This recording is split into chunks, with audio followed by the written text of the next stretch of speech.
Good evening, and thank you for joining us as we celebrate the exhibition, India Fashions Muse, one last time. As we near the season of Diwali, a celebration of light and new beginnings, we encourage you to look for the many ways that fashion connects you to other cultures. We have a very exciting evening ahead. I hope that it inspires you to visit the museum soon and to consider joining the Arizona Costume Institute. Thank you, ACI, for making this evening possible. And thank you to Bruce Brown Catering for the delicious take-home offerings they had tonight. Now I invite you to sit back, relax, and enjoy this next hour of entertainment. Let's begin with a few comments, beginning with our new Sybil Harrington Director and CEO, Tim Rogers.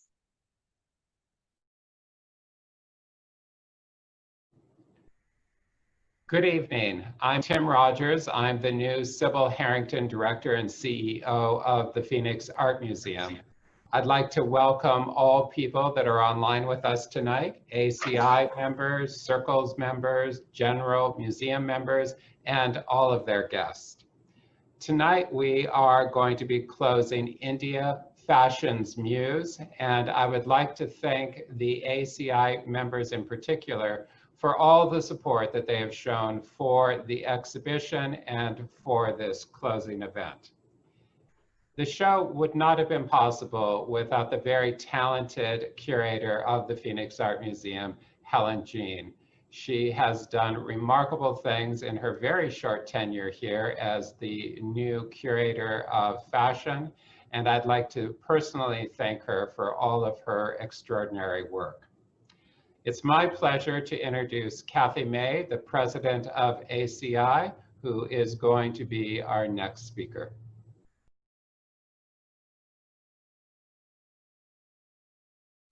Thank you, Tim. Welcome, Arizona Costume Institute members and hopefully future ACI members.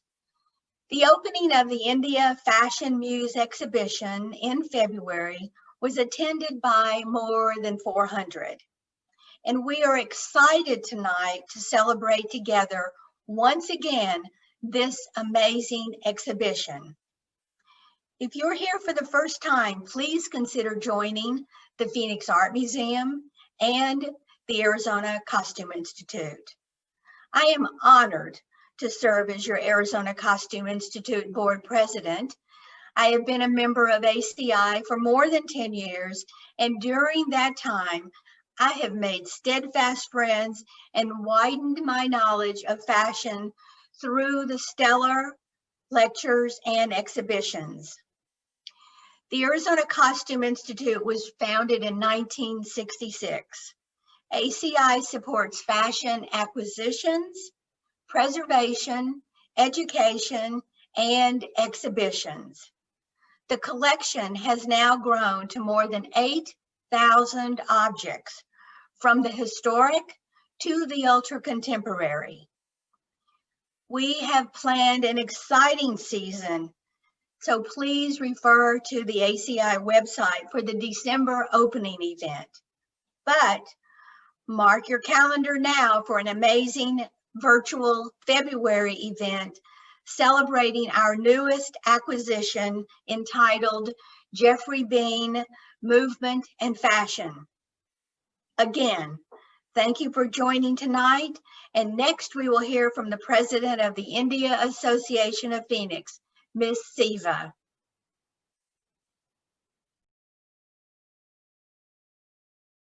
Namaste. I'm Radhika Siva. I'm the president of the India Association of Phoenix. And it's been an absolute pleasure and an honor to work with Helen Jean, the Jacquie Dorrance Curator of Fashion Design for the Phoenix Art Museum, and to be part of this beautiful event, India Fashion's Muse, organized by the Phoenix Art Museum and the Arizona Costume Institute. At the India Association, our mission is to share and educate the mainstream public of India's rich culture and tradition, and the Phoenix Art Museum has done an exemplary job showcasing the traditional Indian costumes to the mainstream public. We truly appreciate the hard work and the dedication put by Helen and her team to make this a successful event. The opening ceremony was an absolutely amazing event where we all got to see the beautiful creations of fashion designers like Anamika Khanna, Sabyasachi, Manish Malhotra, and experience the way our Indian cultural and traditional costumes have inspired and contributed to world fashion. We have our signature event, Discover India, through the India Association, coming up on November 7th.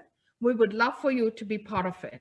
We are happy to be part of this closing ceremony, but closing doesn't mean it's the end. With Diwali around the corner, There's more beautiful things happening, so stay tuned. Wishing you all a happy Navratri and a very happy Diwali in advance. Namaste and stay safe.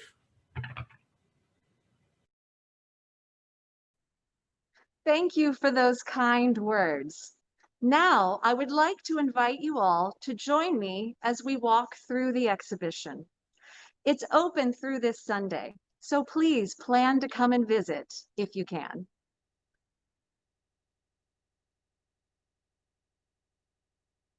This exhibition celebrates the long influence that India has had on fashion designers around the world. We begin our story with a look at the way Western fashion designers have drawn inspiration from the sari. The sari is quite complex in its design and manufacture.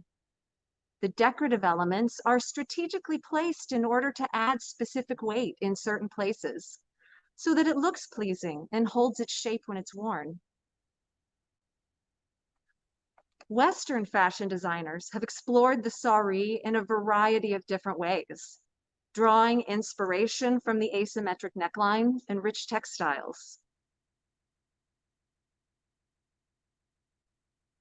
In this next section of the gallery, we look at examples of dress from different regions of India, a small sample of the many dress traditions found across the country. I explored these garments this summer with textile designer and historian Lena Ravel. Please visit the Art Museum website to see that video. Through color, pattern, and styling, these garments share a lot of information about the wearer's home and social status. The regional dress, saris, and jewelry in this gallery are on loan from private collections here in the Valley and were dressed by Sujya Nambiar, Shanta Hariharan, and Nirmala Jagdish. In the Harnett Gallery, we begin with the Paisley image, an ancient Persian symbol of fertility that appears on garments from hand-block printed shawls to beaded and woven designer gowns. The Paisley is ever present. Look around you. You probably have some form of the Paisley within 20 feet of you right now. It's easy to understand why Hollywood and fashion became so enamored by the turban. Here we see designers exploring the pleated form and structure, creating beautiful celebrations of style.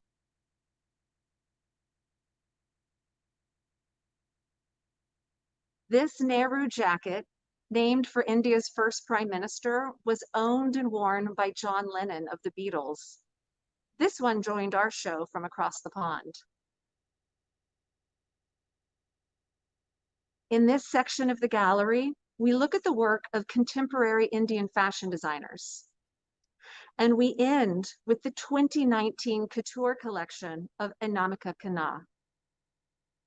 Some of the garments that you see here took between 6,000 and 8,000 hours of hand sewing, and a few of these skirts weigh nearly 10 pounds each.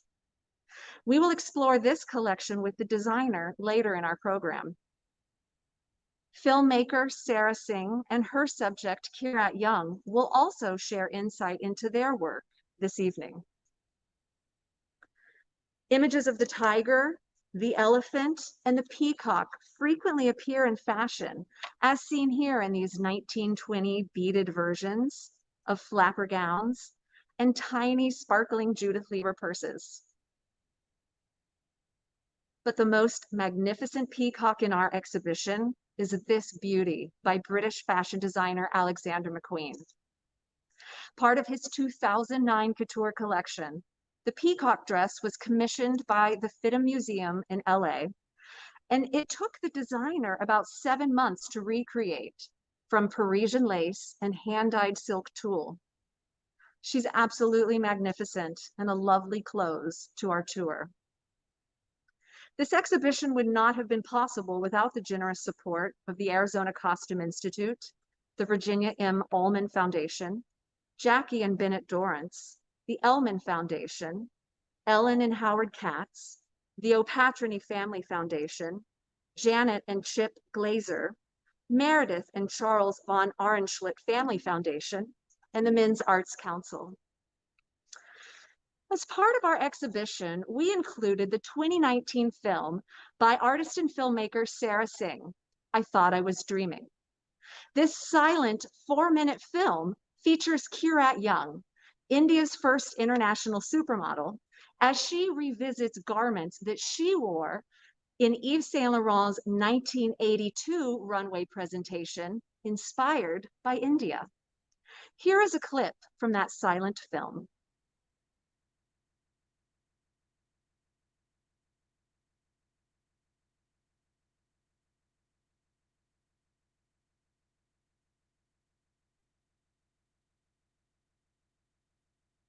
I was fortunate to have a conversation with the filmmaker Sarah Singh and learn more about how she captured this intimate view of Kirat's memory. Sarah agreed to share with us her process and purpose for creating this work, which was filmed at the Yves Saint Laurent Museum in Paris, premiered in the courtyard of a 15th century fort in Jaipur, India, and was released to the public at the Yves Saint Laurent retrospective at the Asian Art Museum in Nice, France. Through a mutual friend, and we actually had connected in May of 2018 when I was traveling in Europe at the time and starting to pursue this as an idea.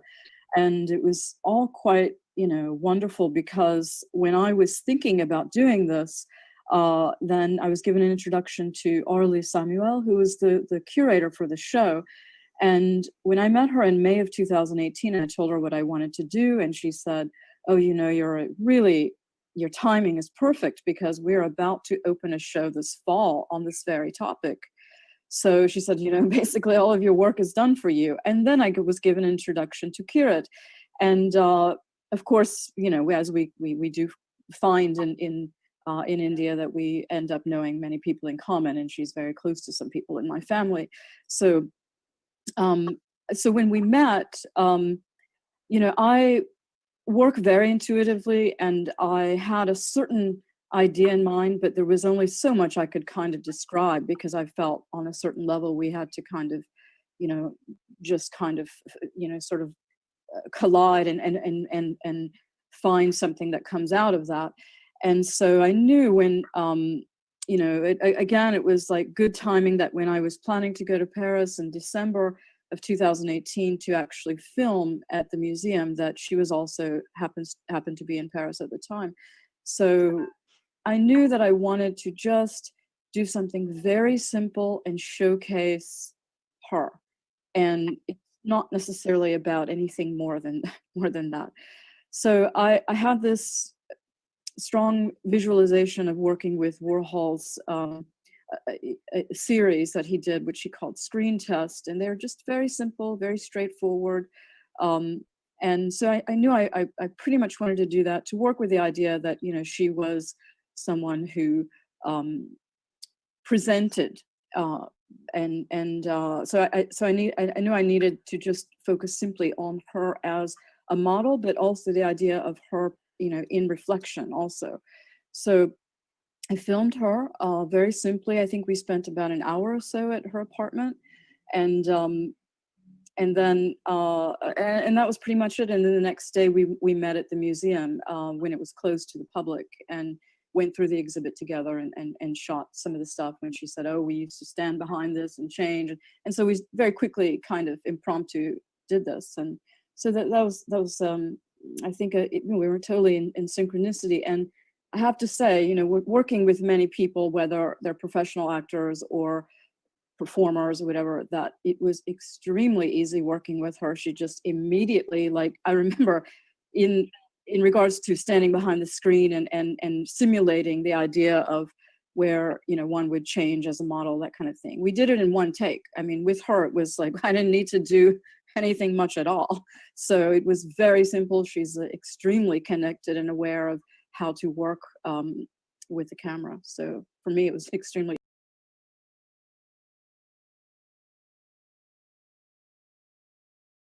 Walking the runway, Saint Laurent, and worked with the designer for over a decade as a model in Muse. A few weeks ago, we had a conversation where she recounted her early days modeling in Yves Saint Laurent's highly celebrated Ballet Russe collection, which ushered in an age of culturally diverse fashion and models. Let's listen. You asked me about how I started. Well, I started with the famous Ballet Russe collection of Yves Saint Laurent, 1976, Couture, July. And that was my first couture collection.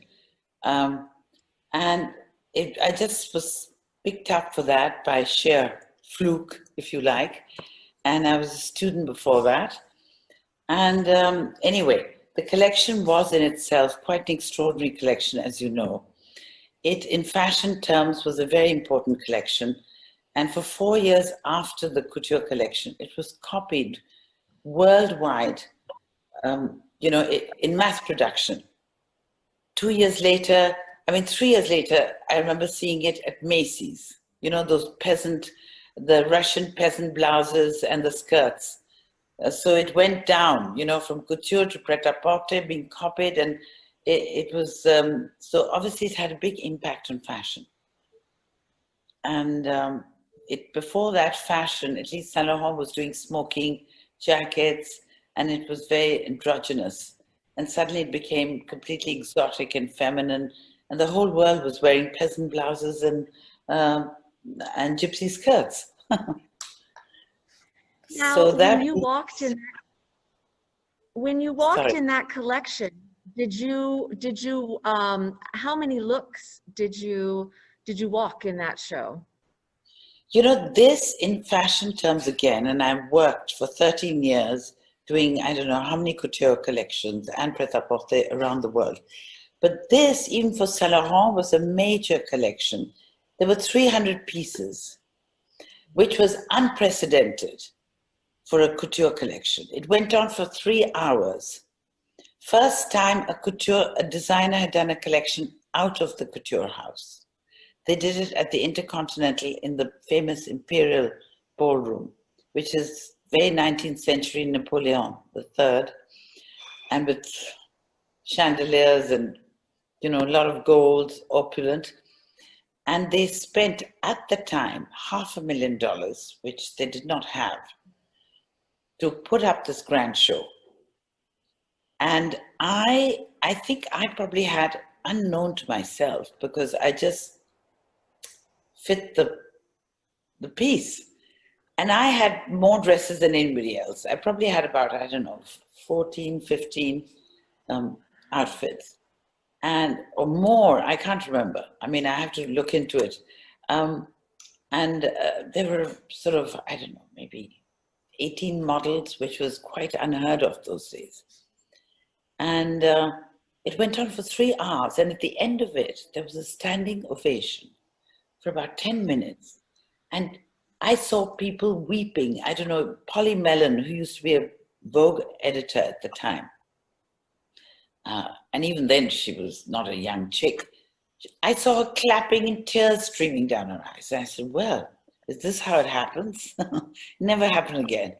Anyway, so that was a very important collection, and I just happened to be there. And of course, then immediately after that, I started doing pictures without ever having done any photographs or having any kind of formal training, because those days, the magazines would do the pictures after the shows at night. And I ended up doing pictures for American Vogue, Italian Vogue, at night after the show. And that's how it worked those days. You did the pictures at night, and they went off, and they were published in September. Wasn't that inspiring? If you enjoy hearing insider stories like these, please consider joining ACI. It's a great way to support the collection and have access to more events like this. This summer, I was fortunate to spend an afternoon on a video call with fashion designer Anamika Khanna. We toured the gallery, and together we explored her couture collection on view in the exhibition. Let's listen as Anamika describes her design process and the inspiration behind this beautiful collection.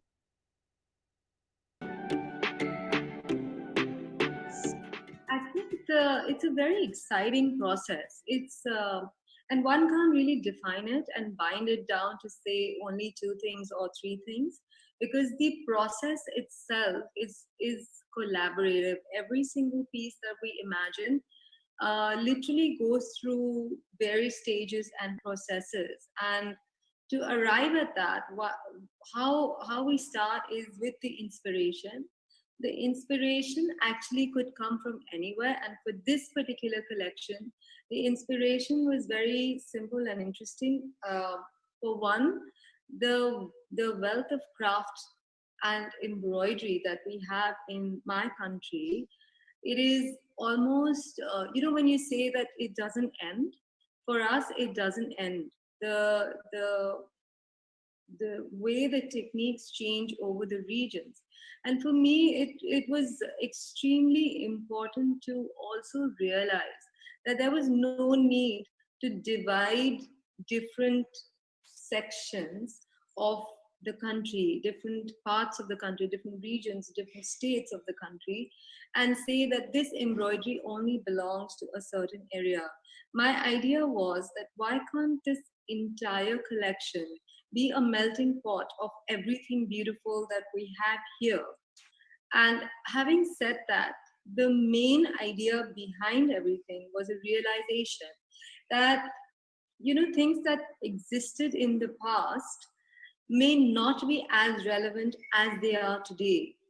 And for me, it is just a simple understanding that if we don't bring things to relevance of today, the continuance becomes disrupted. They remain things of the past. They belong to museums.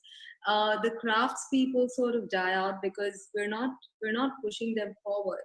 But also, you can't wear something that was once 100 years ago as is today. So you need to make that change.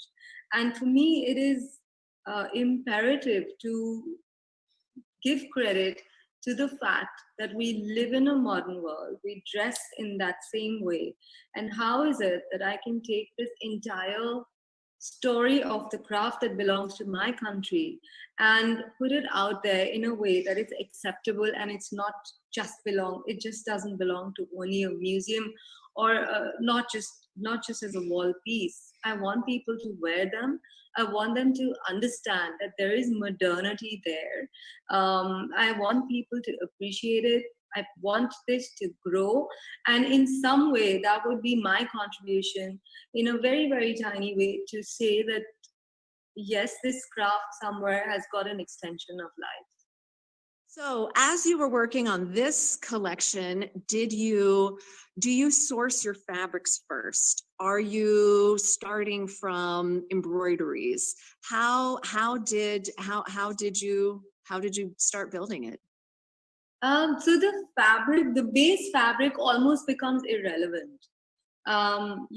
Because in most of the pieces, you don't really see what the base of the fabric was. And it just becomes a holding material for the embroideries.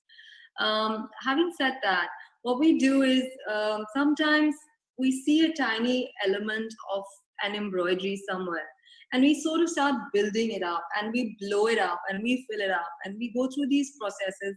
Sometimes we've done an embroidery, we want to rip it apart, and we leave remnants of it, and we want to tea stain it, we want to dye it sometimes, we want to over dye it, we want to print on it, sometimes we work on prints. So there are so many processes in each one, but I have to say that each piece that you see here in this collection has individually gone through at least 9 to 10 steps of complete. I mean, it's not something that, you have a piece of fabric, you embroider it, you sew it, and it's done. Sometimes we've embellished it, and then, we want to sort of superimpose embellishment on top of it. We want to layer it. We want to add materials. We want to sometimes hammer them down. So it's like a process. Sometimes we take a piece of embroidery, we cut it up into smaller bits, and then we sort of start appliquing it in different ways, or we start threading them together in a crochet sort of way. So yeah, it's endless. I mean, it's so exciting and it's endless. My workplace, my studio with all my designers, and each one has an idea, and all of them are part of the process. It's not just me. I have the idea, and then I start sharing it with everybody, and I have this incredible team. And at this moment, I have to say I'm fortunate because we all have started understanding each other's language. And, so I share the idea, and then the samples are developed, and, it just goes on. And sometimes there's the whole team involved. Sometimes it's just one individual. Sometimes they don't agree with me. And sometimes we do something and we rip the whole thing apart. So it's like, it's not something that just happens like that. It's constant. It's madness. Well, thank you for sharing insight with us into your design process and how these pieces come to life. Would you like to dive in and share with us some particular information about these different pieces? I have to say that each one, in its own way, has been modernized to present day situation. Each one is a versatile piece, and it can be worn as a separate. For example, this red coat that you see has been worn with a pair of jeans by somebody I know. Oh, I love that.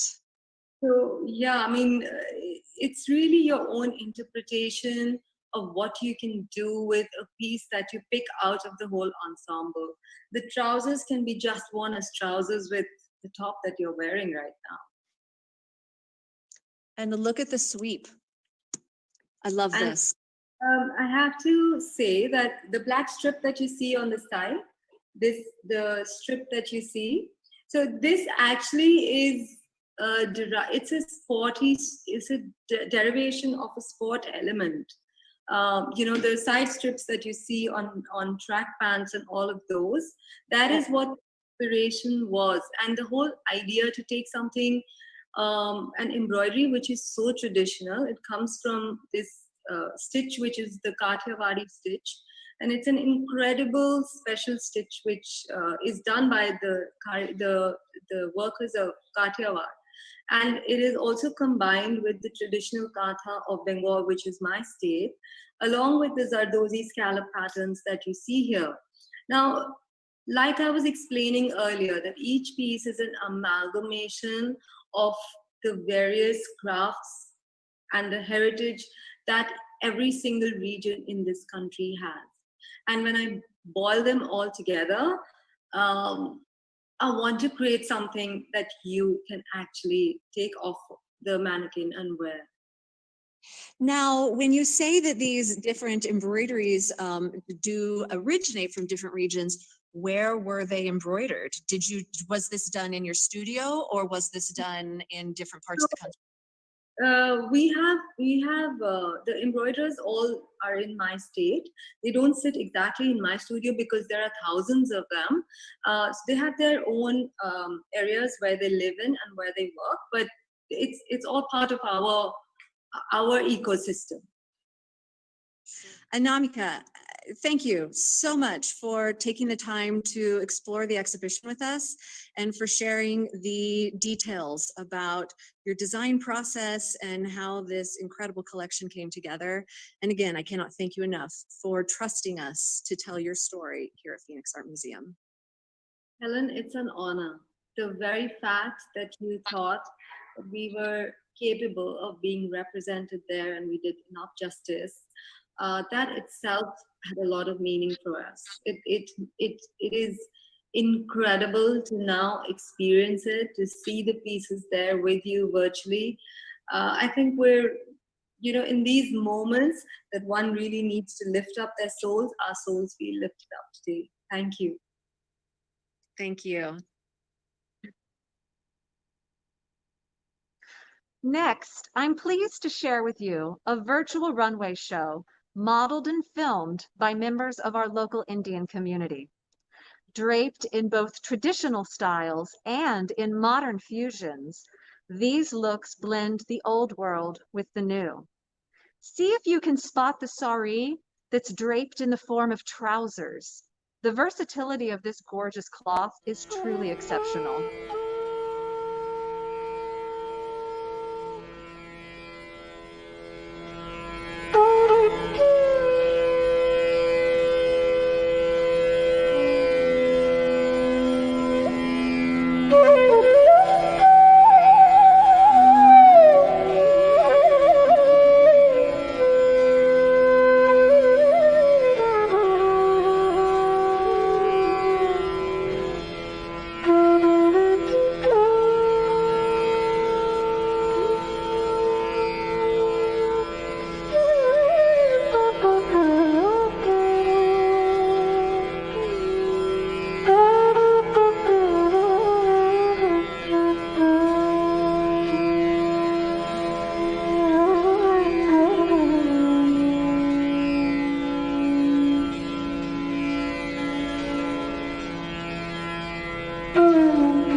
A special thank you to Shanta Hariharan for organizing that beautiful runway show. And now another special performance organized by our friends at the India Association of Phoenix is an Odissi dance. This form of ancient classical dance originated in Hindu temples on the east coast of India over 1,000 years ago. As you watch the dancer move, please pay close attention to garment and the pleats as they fall and perfectly accent and amplify the movements of the dancer.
A special thank you to Sujya Nambiar for coordinating that performance. Thank you to the members of the Arizona Costume Institute, members of the India Association of Phoenix, docents, families, friends, and guests for joining us this evening. I hope you've enjoyed our closing reception and that you will come visit us soon at the museum. Please consider joining the Arizona Costume Institute. You may find out more information from Kati Festi Sander. Thank you to our media partners, Oberoi Hotels and Reservations and Greaves Travel. Thank you all for joining us tonight. Be well and good night.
you.